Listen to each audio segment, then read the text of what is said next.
안녕하세요. 주식연구하는 카이스트생 카이스탁입니다. 오늘은 이제 윙이푸드랑 푸드나무가 이제 점상, 윙이푸드는 점상 같고 보시면은 점상 같고 푸드나무는 26% 정도 상승을 했는데, 이 두 종목 대응 전략에 대해서 먼저 말씀드릴게요. 저 오랜만에 올렸는데 이유가 요즘 주식을 어떤 식으로 또 해야 할까 현타가 와서 책을 읽기 시작했고 고민들을 하고 있습니다.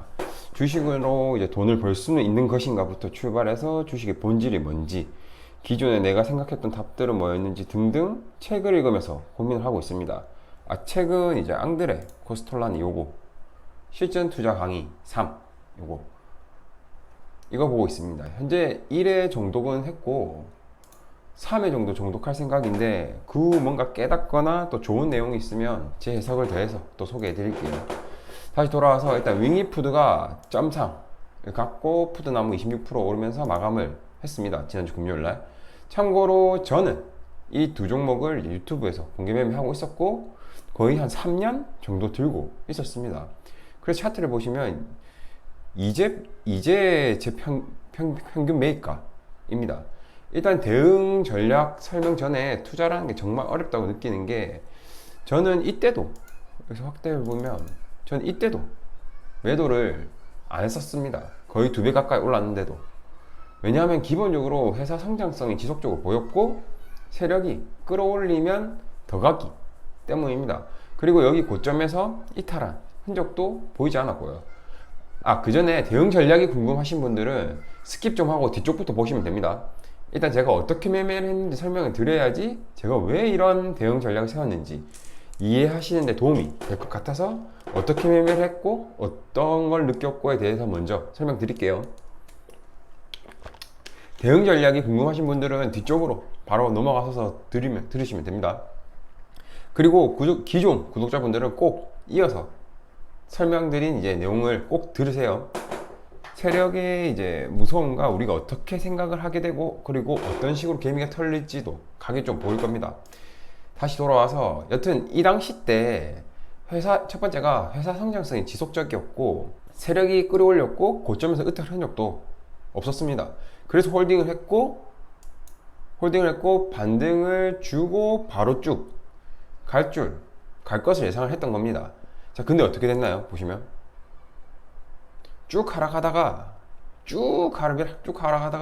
우하향 횡보를 했습니다. 우선 보셔야 할 게 여기 미끄러지는 시점, 이날 6월 22일 22년 6월 22일 이날, 이 파란 음봉 요날 보이시죠? 6월 22일. 이제 코스피로 가고, 이 차트 잘 기억해 두세요. 코스피로 가보면은 코스피에서 6월 22일이 보시면은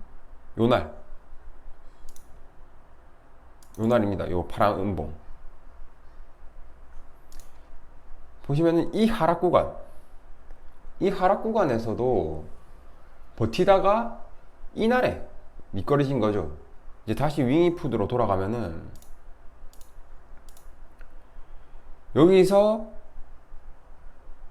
여기까지 지수가 급락했는데도 불구하고 버티다가 갑자기 급락한 걸, 이제 여기서 배울 수 있는 게 두 가지가 있습니다. 첫 번째가 시장을 이길 수 있는 종목은 없다. 요거랑 이거 보시면 윗꼬리가 많이 달린 구간은 조심을 해야 한다.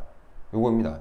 1번은 이제 직관적으로 쉽게 아실 거고, 2번 다음 영상에서 또 자세히 설명드릴게요. 여튼 이 당시 때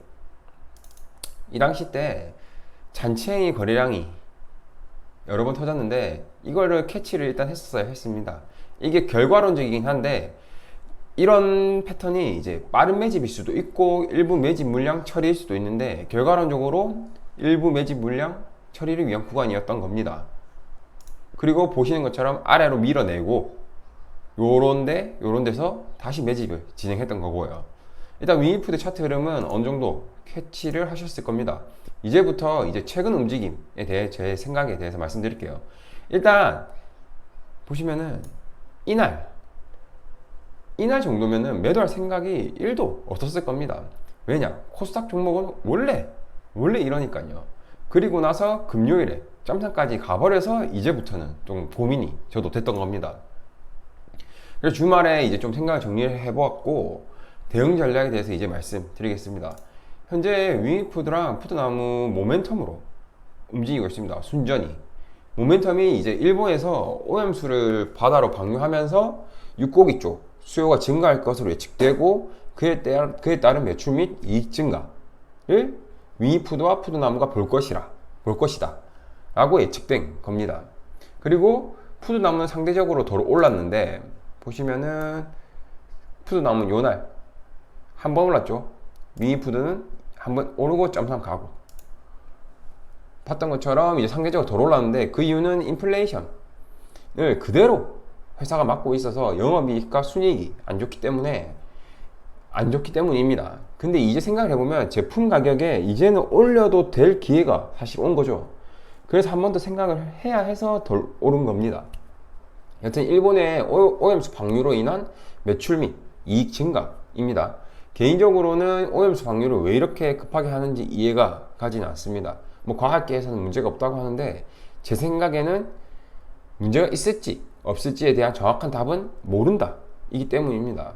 돌고 돌아서 어떤 식으로 인간에 피해를 줄지는 저 참 좀 더 기술이 발전이 되고 방류를 하는 게 나을 것 같은데 여튼 일은 현재 벌어진 상태고 이게 제 개인적인 생각이고 이제 전적으로 투자자 입장으로 생각을 해보겠습니다. 다시 모멘텀 정리하면 일본의 오염수 방류로 인한 육고기 매출 및 이익 증가입니다. 모멘텀 정리됐고 이제 모멘텀이 어떻게 움직일 것인지에 대한 예상을 하는 것이 중요합니다. 예상해야 할 항목을 구체적으로 하면은 첫 번째가 모멘텀의 지속기간이랑 모멘텀의 강도 이 두 개입니다. 먼저 모멘텀 지속기간부터 생각을 해봅시다. 제 생각으로는 연말 아니 내년 총선까지 이어질 것으로 보입니다. 지금부터는 정치적인 게 들어가는데 저는 정치색 빼고 투자자 입장을 설명하는 겁니다. 괜한 오해는 일으키기 싫으니까 미리 말씀드리는 거고 우선 야당 더불어민주당 입장에서는 무조건 총선까지 물고 늘어져야 하는 이슈입니다. 그리고 당연히 야당에서 해야 하는 일이기도 하고요. 왜냐하면 국민의 대다수가 반대를 하기 때문이죠. 그리고 야당 입장에서는 총선까지 끌고 가면 무조건 유리한 이슈이기 때문입니다. 그래서 보수 언론에서는 문제 없다고 보도를 할 거고 다른 큰 이슈로 대중의 시선을 돌리려고 할 겁니다. 진보 언론에서는 당연히 문제가 있을 거라고 보도할 거고 아마 또 카더라 통신 막 그런 것들이 SNS 이런데 또 돌 겁니다. 그래서 쉽사리 이슈가 사라지지 않고 이슈가 계속적으로 이어질 겁니다. 그래서 모멘텀 지속기간은 총선 전 아니면은 연말까지는 이어질 것으로 보입니다. 자, 그럼 모멘텀 강도는 어떨까요? 현재 전 국민의 관심사입니다. 그리고 아마 보도가 나올 겁니다. 육류 소비가 증가하고 있다고. 정리를 하면은 모멘텀 지속기간은 최소 연말, 최대 총선 전. 모멘텀 강도는 매우 강한. 왜냐? 전 국민이 관심사니까. 모멘텀 이렇게 정리되겠네요. 그리고 차트에 대해서 짧게 말씀드리면 여기서 일부 물량을 정리를 하고 아래에서 다시 그 물량을 매집한 것 같습니다. 그리고 제가 지난 영상에서 세력이 올리기 전 패턴에 대해서 말씀드렸던 지지선 저항선 이탈시키고 빠르게 끌어올려서 만들어지는 V자 형태, 그게 바로 여기입니다. 보시면은 이제 이런 형태, 여기랑 여기에 지지선인데 빠르게 뚫어버리고 빠르게 복귀를 시킨 거 보이죠? 그래서 저는 지난번에 이때 올리려다가 시장 흐름에 맞지 않아서 밀어냈던 것과는 달리 이번에는 위로 지속적으로 올라갈 것 같습니다. 그리고 이런 식으로